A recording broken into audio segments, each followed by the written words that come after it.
একটি ক্ষুদ্র পুরাতন গল্প। গল্প বলিতে হইবে, কিন্তু আর তো পারি না।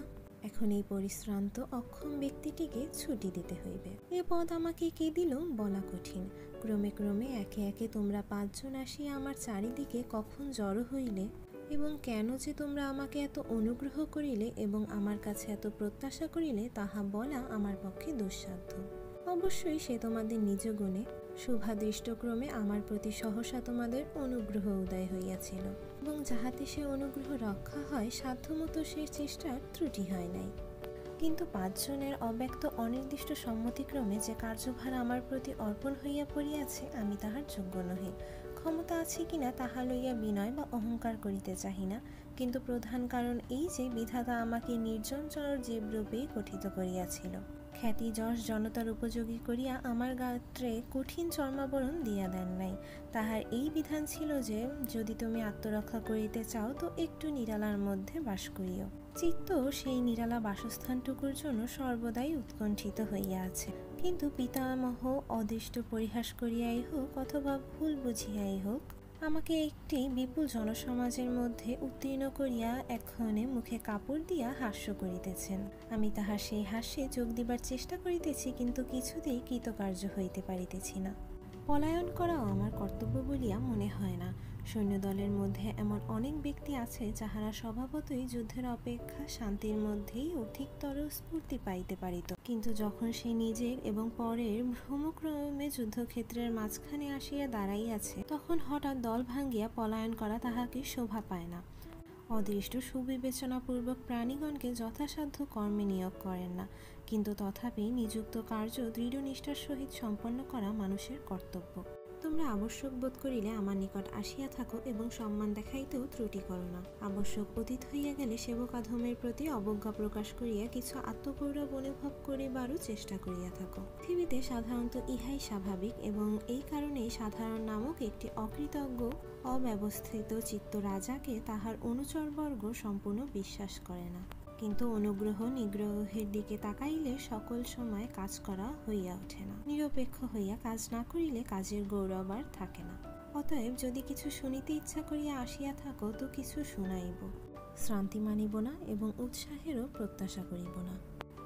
আজ কিন্তু অতি ক্ষুদ্র এবং পৃথিবীর অত্যন্ত পুরাতন একটি গল্প মনে পড়িতেছে। মনোহর না হইলেও সংক্ষেপবশত শুনিতে ধৈর্যচ্যুতি না হইবার সম্ভাবনা। পৃথিবীতে একটি মহানদীর তীরে একটি মহারণ্য ছিল। সেই অরণ্যে এবং সেই নদী তীরে এক কাঠঠোকরা এবং একটি কাদাখোঁচা পক্ষী বাস করিত।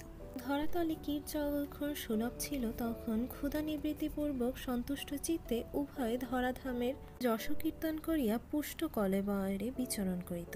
কালক্রমে দৈবযোগে পৃথিবীতে কীট দুষ্প্রাপ্য হইয়া উঠিল। তখন নদী তীরস্থ কাদাখোঁচা শাখাসীন কাঠঠোকরাকে কহিল, ভাই কাঠঠোকরা, বাহির হইতে অনেকের নিকটে পৃথিবী নবীন শ্যামল সুন্দর বলিয়া মনে হয়, কিন্তু আমি দেখিতেছি ইহা আদ্যপান্ত জীর্ণ। শাখাসীন কাঠঠোকরা নদী তটস্থ কাদাখোঁচাকে বলিল, ভাই কাদাখোঁচা, অনেকে এই অরণ্যকে সতেজ শোভন বলিয়া বিশ্বাস করে, কিন্তু আমি বলিতেছি ইহা একেবারে অন্তঃসারবিহীন। তখন উভয় মিলিয়া তাহাই প্রমাণ করিয়া দিতে কৃতসংকল্প হইল। কাদাখোঁচা নদী তীরে লম্ফ দিয়া পৃথিবীর কোমল কর্দমে অনবরতেই চঞ্চুবিদ্ধ করিয়া বসুন্ধরার জীর্ণতা নির্দেশ করিতে লাগিল, এবং কাঠঠোকরা বনস্পতির কঠিন শাখায় বারংবার চঞ্চু আঘাত করিয়া অরণ্যের অন্তঃশূন্যতা প্রচার করিতে প্রবৃত্ত হইল। বিধি বিড়ম্বনায় উক্ত দুই অধ্যাবসায়ী পক্ষী সঙ্গীত বিদ্যায় বঞ্চিত। অতএব কোকিল যখন ধরাতলে নব নব বসন্ত সমাগম পঞ্চম স্বরে ঘোষণা করিতে লাগিল, এবং শ্যামা যখন অরণ্যে নব নব প্রভাতোদয় কীর্তন করিতে নিযুক্ত রহিল, তখন এই দুই ক্ষুদিত অসন্তুষ্ট মুখপঙ্খী অশ্রান্ত উৎসাহে আপন প্রতিজ্ঞা পালন করিতে লাগিল। এই গল্প তোমাদের ভালো লাগিল না? ভালো লাগিবার কথা নহে, কিন্তু ইহার সর্বাপেক্ষা মহৎগুণ এই যে 5-7 প্যারাগ্রাফেই সম্পূর্ণ। এই গল্পটা যে পুরাতন তাহাও তোমাদের মনে হইতেছে না? তাহার কারণ পৃথিবীর ভাগ্যদোষে এ গল্প অতি পুরাতন হইয়াও চিরকাল নতুন রহিয়া গেল। বহুদিন হইতেই অকৃতজ্ঞ কাঠঠোকরা পৃথিবীর দৃঢ় কঠিন অমর মহত্বের উপর ঠক ঠক শব্দে চঞ্চুপাত করিতেছে, এবং কাদাখোঁচা পৃথিবীর সরসুরবার কোমলত্বের মধ্যে খচখচ শব্দে চঞ্চুবিদ্ধ করিতেছে।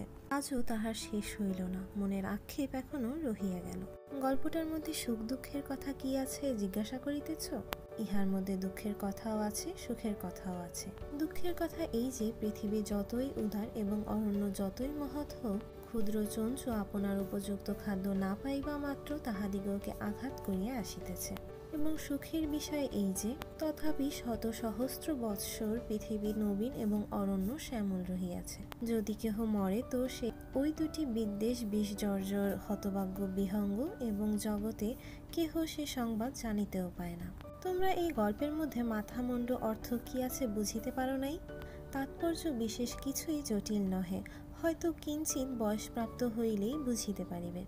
যাহাই হোক, সর্বশুদ্ধ জিনিসটা তোমাদের উপযুক্ত হয় নাই, তাহার তো কোনো সন্দেহ মাত্র নাই।